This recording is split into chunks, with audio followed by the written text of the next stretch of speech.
Coco nagpapatayo na ng dream house para sa sariling pamilya. Ready na si Coco Martin anytime na magkaroon ng sariling pamilya. Sa katunayan ipinatatayo na niya ang dream house na taitirhan nila ng kanyang magiging asawa at mga anak.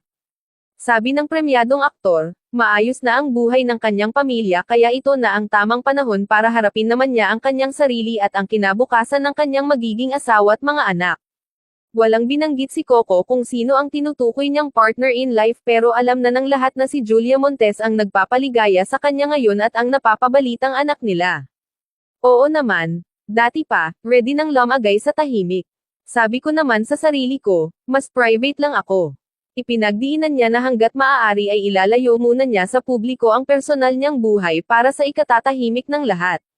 Yun ang pinakamahirap makuha lalo na ngayon, lahat tayo may social media. Yun na yung reward ko sa sarili ko, sa family ko. Napapanatili kong protektado sila.